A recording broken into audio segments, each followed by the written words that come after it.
제가 20년 전에 대학원을 다닐 때도 미디어 리터러시, 즉 청소년기부터 미디어 이용에 대한 교육, 디지털 플랫폼 미디어에 대한 교육이 필요하다라고 했는데 아직도 잘 없어서 안타깝다라고 얘기했잖아요. AI도 리터러시가 필요합니다. AI의 가치를 따지고 윤리를 고민하고 써야 되는데 잘 안 되고 있어요. 왜냐하면 그 논의보다는 훨씬 더 시장의 가능성, 기술 발전의 가능성에 몰려 있습니다.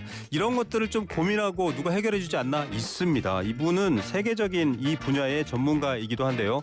바른 AI 연구센터장, 국제 AI 윤리 협회장, AI 윤리 정책 포럼 위원장, 그리고 OECD에서요 글로벌 인공지능 파트너십 엑스퍼트 매니저로도 활동하시는 분입니다. 오늘 이 분야의 이야기를 많이 하고 싶었는데 진짜 제대로 된 전문가 모셨네요. 김명주 서울여대 정보보호학과 교수입니다. 교수님 안녕하세요. 네, 안녕하세요. 네, 처음에 AI 안전연구소장 이래서 뭔가 AI가 인간을 습격하는 그 이른바 터미네이터 상황 있죠. 네. 그럴 때 맞서 싸우는 인간 쪽 사령관이신가 이런 생각을 했는데 그거 이 기구가 있으니까 그 얘기부터 먼저 해야 될 것 같아요.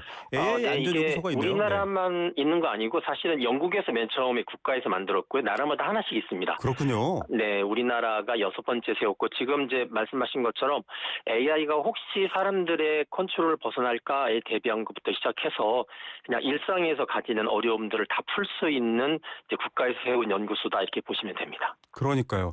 기구 이름이 AISI입니다. 뭐 언뜻 네. 보면 AI 안전 연구소 기관 네, 뭐 이런 맞습니다. 의미인데 네. 교수님께서는 이 S가 안전 세이프티만이 아니다라고 말씀을 하셨어요. 네, 세이프티, 시큐리티, 사운드니스 보통 다 이야기해서 윤리부터 국가 안전까지 다 포괄하고 있는 단어라고 보시면 될 것 같아요. 저는 어떤 지면 인터뷰에서 교수님이 얘기하신 것 중에 셰르파라는 표현이 되게 그거를 보셨군요. 마음에 들더라고요. 네, 셰르파입니다. 사실은 그 히말라야 쪽 에베레스트 등반하는 등반객들 도와주는 현지인들이잖아요. 맞아요. 그래서 안전에 대한 전문가이면서 이제 등반대를 꼭대기에 올려놓고 본인은 싹 사라지는 존재.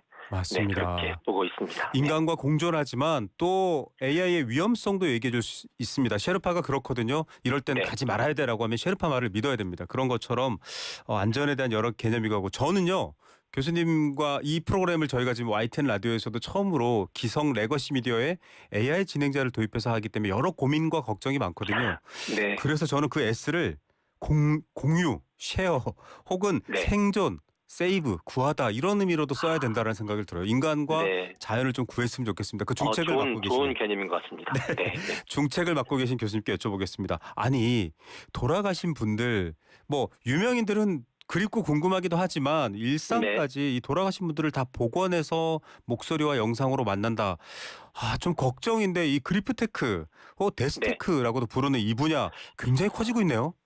이게 이제 산업이라는 게 수요가 있으면 발전하잖아요. 네. 네, 이게 이수요가 있다는 이야기가 되고요. 근데 그 수요를 만드시는 분들이 대개는 가족입니다. 가족이나 사랑하는 사람이 이제 사랑했던 부모님이나 사랑하는 사람을 헤어진 다음에 또 보고 싶은데 어떻게 볼까? 근데 사진만 볼 수도 있고 옛날 비디오를 볼 수 있지만 이제 마치 생생하게 보는 것처럼 이제 AI 도움을 받아서 고인의 데이터를 학습해서 이제 조금 더 진도가 나가면 대화까지 할 수 있도록 만들어주는 이제 기술이 그리프테크라고 보시면 됩니다. 네. 그립고 보고 싶은 사람을 다시 만나고 싶은 마음은 이해가 하는데 여러 가지 어려운 점이 많습니다. 그런데 왜 그러냐면요. 그냥 내 디지털 미디어 기기에 저장된 동영상 정도면 모르겠으나 앞서 교수님이 말씀하셨다시피 지금 살아있는 것처럼 대화를 하게 되면 좀 혼란스럽지 않을까요? 이거 어느 정도로 그 기술이 발전했길래 이런 고민이 나오는지 모르겠어요. 이게 사실 이제 우리나라는 한 6, 7년 전에 어느 방송사에서 너를 만났다라고 그래서 이제 일찍 죽었던 딸을 엄마가 만나는 게 그게 이제 굉장히 센세이션을 일으켰고요. 그게 기술이 발달하면서 이제 돌아가셨던 분들 특히 이제 가수 옛날에 거북이의 임성훈 씨 같은 경우도 어느 방송사에서 다시 AI를 되살려서 그 JTBC에 있었던 드라마 주제곡을 부르게 했거든요. 그거를 통해서 돌아간 사람이 살아나서 다시 부활해서 활동을 할 수 있네. 그러면은 이게 꼭 연예인이나 이런 경우가 아니라 가족의 경우도 그럴 수 있겠네. 그래서 요즘에 그 AI 그 버추얼 캐릭터 만드는 회사에서 이제 부모님들께 만들어 드립니다. 아. 자녀한테. 그래서 이제 되게 이제 부모님들이 갑자기 돌아가시면 마음속에 응어리가 짙잖아요. 하고 싶은 말도 있고 뭐 용서도 구하고 싶은데 돌아가시는데 어떡하겠어요. 후회도 되고 그러니까 이제 네. 부모님 만나서 되게 이제 회사에서 그 부모님을 이제 그 말하는 대사를 주로 자녀들을 치료하고 용서하고 사랑하고 하는 쪽으로 이렇게 메시지를 흘려주세요. 그렇게 되면 이제 네. 내부적으로 치유받는데 그게 정신의학에서 보통 말하는 이제 그 복합 사별장이라는 게 있습니다. 보통 네네. 이제 PCB라고 하는데 네. 이렇게 돌아가신 분하고 한참 지나면 그분이 없는 환경에 적응을 해야 되는데 예. 못 하시는 분들이 계시거든요. 그분들을 위해서 이제 보통 이제 재현 치료하는 것 중에 하나로 요즘 AI를 사용합니다. 예. 이 정신과 의사들의 감독하에 앞서 말씀하신 심리 치료 목적 저는 이건 참 긍정적인데 네. 이게 사실은 솔직히 말하면 나쁜 의미로 먼저 기술이 소개가 됐어요. 딥페이크라는 네네네. 연예인 사진을 뭐 누드에다 합성하고 이런 게 사회적 이제 범죄지만 문제가 됐었잖아요. 네. 그러니까 좀 일정 정도 기준과 가이드라인이 있어야 되는데 네. 그냥 우리 그리운 사람들 돌아가신 분들 왜냐하면 진짜 가족이 아니라 뭐 나쁜 뜻으로 악용할 수 있는 분들도 있잖아요. 이 기준이 그렇죠. 없어서 AI와 네. 이 기술과 인간이 평화롭게 공존할 수 있을까 궁금하고 걱정되거든요.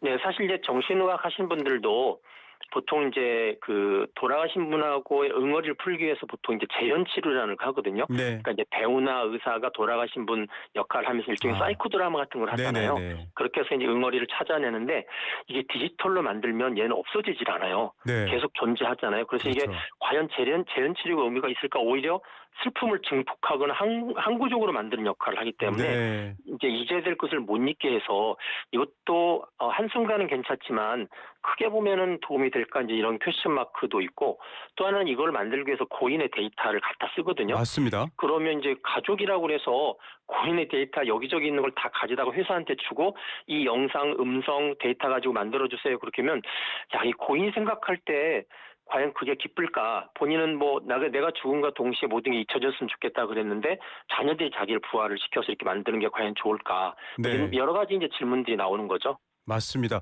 이게 사실은 기술의 문제이지만 또 윤리, 더 좁게 말하면 법적 문제도 있습니다. 이런 그렇죠. 경우에 있어서의 개인정보, 지금 저희도 얼마 전에 이 주제를 다뤘거든요. AI를 네. 학습시키면서 무수한 데이터를 가져가는데 이 소유권과 저작권 문제는 어떻게 해야 되느냐. 왜냐하면 시장에서는 환호하고 있지만 정작 그 돌아가신 분은 그 예술적 뭐랄까요. 네. 오직 하나만 존재하는 예술적 어떤 특별함이 사라져 버리잖아요. 이건 그렇죠. 어떻게 해야 되냐 고민이 있습니다. 어떻게 논의되고 있나요, 교수님? 사실 이게 이제 보통 일신 전소권이라고 그래서 이게 개인정보라고 그러면 사실 부모님도 사실 보면 안 되잖아요. 네. 부모님 보면 안 되고 자식이 봐도 안 되기 때문에 그래서 일반적으로 개인정보나 프라이버시 정보는 못 보게 하는데 네. 문제는 요즘에 이제 개인정보를 이메일을 통해서 디지털 상품도 받고 내지는 그 사람이 만든 콘텐츠가 나중에 유명해져서 네. 마치 피카소처럼 죽은 다음에 굉장한 가치를 창출할 수도 있고 하기 때문에 이제 한쪽에서 보면은 이게 개인정보냐라고 볼 수 있는데 가족들이 볼 때는 이거 내 가족이 우리한테 남겨준 유산이다. 또 이렇게 네. 볼 수도 있고 그렇기 때문에 유산을 활용해서 구분을 다시 만드는 거는 프라이버시 문제가 아니라 그냥 유족으로서 당연한 권리다. 또 이렇게 보시는 분들이 계세요. 네. 그런데 이제 원칙적으로는 개인정보는 본인 거잖아요. 네. 네, 그래서 이제 뭐 SNS에다가 어떤 데가 뭐 음악도 올리고 컨텐츠도 올렸다고 그러면 그 약관에 의해서 나만 볼 수 있어야 되거든요. 네. 그런데 이제 문제가 된 게 저희가 이제 천안함 사태 또 그랬고 네. 최근에 무슨 공항 사태도 그렇고 자녀가 먼저 죽은 경우에 네네. 부모님들 그걸 보고 싶어 하잖아요. 예. 이제 그러면서 이제 이게 디지털 아까 말씀드렸듯이 디지털을 이용한 부활 그다음에 유산 이거랑 지금 엉켜서 사실은 좀 복잡한 국면에 들어가 있습니다. 네, 그 기준을 만들고요. 이게 인간의 마음과 또 사회 심리학적인 고통이나 문제를 유발할지 안 유발할지를 잘 따져서 제도를 안정화시키고 또 기술을 안정화시키는 게 이제 지금 김명주 교수님이 맡고 있는 AI 안전연구소가 관심 있어 하는 필요하죠. 전 세계적으로 관심 있는 주제고요. 우리도 지금 선진국 영국이 제일 먼저 만들었다고 하는데 어느 정도 수준인가요? 이런 문제들을 다룰 수 있는.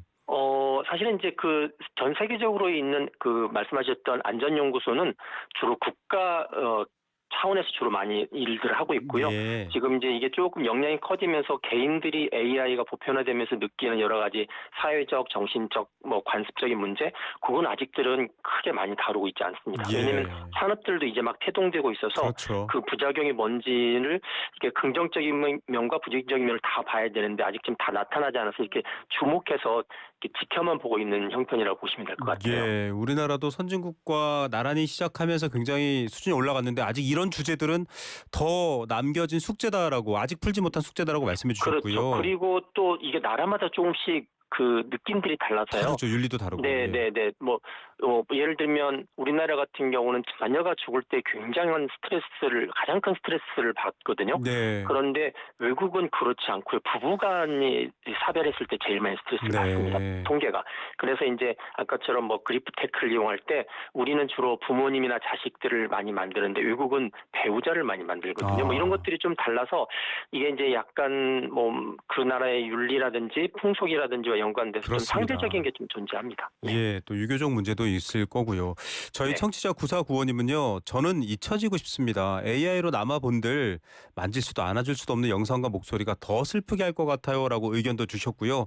저희 유튜브로도 의견을 많이 주시는데 교수님 궁금한 게 있습니다. 앞서 말씀하셨던 것처럼 이 그리프테크 혹은 데스테크라고 말하는 부분에 대해서 기술적인 면이 지금 굉장히 진보했다 이미 말씀해 주셨잖아요. 네네네. 저는 이거 일반인들이 돌아가신 뭐 이제 죽은 가족들을 이제 재현해서 만나는 것도 그렇지만 아니 사이비 종교나 나쁜 사람들이 예수님이다 부처님이다 이러고 사회를 혼란시킬 수도 있잖아요. 충분히 그럴 수 있습니다. 충분히 그럴 수 있고 되게 이제 사회적으로 주목받고 있는 사람들 예를 들면 이제 연예계 스타도 있지만 종교 지도자들 이런 분들이 디지털을 통해서 부활해서 보통은 이제 특정 종교도 그 지도자가 죽으면 그 종교 교단들이 해체가 되잖아요. 해체가 되는데 이제 이 디지털 부활을 통해서 계속 설교도 하고 있고 계속 활동도 할 수가 있습니다. 누군가 조정할 수 있잖아요. 그렇죠. 그래서 이제 이 부분도 이제 국가에서 어느 정도가 되면 좀 기술이 가능하다고 모든 게 가능해서는 안 된다.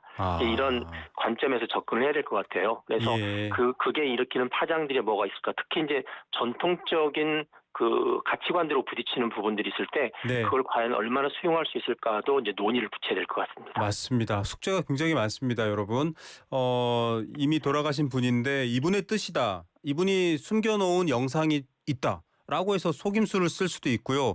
범죄에서도 납치를 하거나 이랬을 때 살아있는 양 막 가짜로 보내서 뭐 이런 식으로 할 수 있고 이 부분을 해야 되고 저희 미디어들도 이제 AI를 통해서 만든 것들은 이른바 워터마크라고 하죠. 이건 AI로 만든 겁니다라고 알려드리게끔 되어 있는데 이런 제도 즉 AI가 이렇게 실존 인물들을 생성형으로 만들게 될 때는 뭔가 기술적으로 무조건 뭐 워터마크가 붙거나 혹은 돌아가신 분 같은 경우는 뭔가 좀 색깔을 흑백으로 바꾼다던가 이런 안전장치는 없나요? 그런 논의는 없나요? 현재로서는 없고 그 내년 1월에 이제 우리나라에서 AI 기본법이 시행이 돼요. 그 안에 보면 이제 그 인공지능을 이용해서 사업하시는 분들이 특히 이렇게 이제 딥페이크처럼 어떤 사람 캐릭터를 만들 때는 그 밑에다가 방금 이제 말씀하신 것처럼 워터마크를 붙인다든지 아니면 어떤 표시를 붙인다든지 그게 의무사항이 됩니다. 의무사항이 되는데 문제는 이거를 이제 사업자 레벨이 아니라 그걸 가지다가 이용자가 악용을 또 해요. 맞습니다. 그래서 이용자가 악용하는 부분은 이게 법적으로 참 힘들거든요. 이제 개별법으로 따져야 되는데 악용해서 나타나는 피해가 있을 때 이제 형사처벌한다든지 그래서 약간 이거는 예방보다는 사후처벌일 가능성이 커서 뭐 그 과정으로 놓고 보면 사회적인 혼란이 불가피한 게 아닐까 하는 생각이 좀 들어서 걱정이 됩니다. 앞서 교수님께서 그룹 거북이 가수 거북이 얘기도 했지만 그렇게 해서 돈을 누군가 벌게 되면 그 돈을 어떻게 해야 되느냐 많은 복잡한 문제들이 있기 때문에 맞습니다. 그거 질문을 던졌었습니다. 제가 만약에 돌아가신 분이 번 돈이 누구 거냐. 그랬더니 우리가 상식적으로 그거 유족 거 아니에요. 그런데 제 변호사님께 여쭤봤더니 아니랍니다. 아닌가요? 그 돌아가실 당시에 뭐 나타났거나 숨겨져 있는 재산만 가지고 하는 거지. 그거는 새로운 경제 산업을 하는 거잖아요. 경제 활동을 하는 거기 때문에 그건 또 세금도 내야 되는 거잖아요. 그러니까 이건 굉장히 복잡한 문제다 이야기를 했고요. 또 하나는 이 돌아가신 분을 다시 부활시켜서 했는데 얘가 만약에 문제를 일으켰어요. 예를 들어서 뭐 다른 사람 명예훼손을 명예훼손을 일으켰거나 네네. 뭐 이런 아니면 본인에 대해서 이렇게 셀프 디스를 한 거죠. 네. 그렇게 되면 이 명예훼손이나 범죄를 저지르면 누가 책임질 거냐. 맞습니다. 또 이 문제도 있어서 이게 장점도 문제가 있고 단점도 문제가 있어서 좀 깊이 생각을 해야 되는 주차 중에 하나입니다. 예, 일종의 디지털 지문 같은 차원의 뭔가 책임 소재와 그 전속권을 알 수 있는 것들이 없다고 하면 이런 문제가 생깁니다. 뭐 네. 존경받는 분을 내세워서 AI로 가짜로 영상을 만들어서 없는 범죄를 말하게 하거나 이런 것도 문제가 되기 때문에 한 1, 2년 전에 오드리 헵번이라고 굉장히 유명한 네네. 돌아가신 오드리 헵번을 AI로 부활시켜서 포르노로 영화를 아. 찍겠다고 해서 굉장히 큰 센세이션을 일으켰는데 이제 그런 거죠. 유족들이 가만히 안 있고 팬들이 가만히 안 있는데 또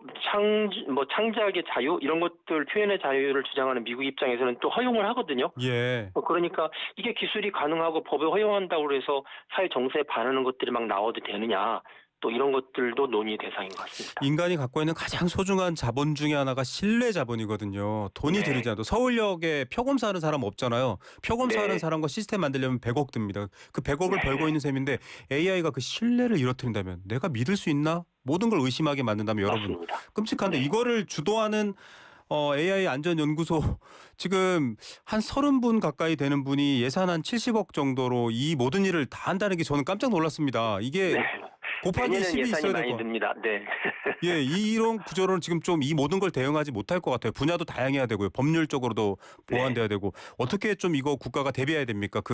사실은 작년도에 노벨 경제학상을 타신 분 가운데서 데런 아세모글루라는 분이 계시고 네네. MIT 교수인데 그분이 이제 AI 거시경 제약을 하세요. 네. 그런 이야기 했습니다. 미국 경제가 앞으로 10년 동안 AI 때문에 GDP의 상승률이 5% 미만일 거다. 네. 이유는 뭐냐면 AI를 가져다 쓰는 사람이 AI를 신뢰하기 너무 힘들다. 아. 그 이야기를 해서 이제 AI 하시는 분들은 문제가 이거구나. AI를 사람들이 가져다 쓰면서 마음속에 계속 뭔가 이렇게 꺼림칙한 거죠. 네. 신뢰하지 못해서. 그래서 이제 안전연구소는 사실 이제 그런 신뢰 부분을 이제 풀어주는 거죠. 사람들이 의심하고 있고 하는 부분들을 풀어주고 그다음에 신뢰를 통해서 다른 산업에도 좀 이렇게 같이 발전할 수 있도록 하는 거라서 지금 안전연구소 입장은 국민들의 신뢰를 얻을 수 있는 인공지능을 이제 도입할 수 있도록 도와주는 역할이다. 아까 말씀하신 쉐르파 역할이다 이렇게 보시면 되고 우리나라 AI 기업들도 스스로 못 푸는 문제이기 때문에 이제 중간에서 우리가 이제 풀어주겠다 이제 그렇게 내세우는 건데 이게 나라별로 또 고민하는 부분들은 똑같은 것 같습니다. 예, 좀 예산과 정부의 관심 또 국민의 관심이 많아지길 바라겠고요. 자동차 사고 때문에 돌아가시는 분들 많다고 자동차를 없앨 수는 없습니다. 안전을 확보해야 되겠죠. AI 안전연구소에서도 마찬가지로 AI를 인간과 평화롭게 공존할 수 있는 방안 고민하고 계십니다. 오늘 좋은 말씀 감사드리고요. 종종 저희에게 또 많은 얘기 들려주시면 좋겠습니다. 네. 교수님 감사합니다. 네, 감사합니다. 네, AI 안전연구소 소장이셨습니다. 서울여대 김명주 교수였습니다.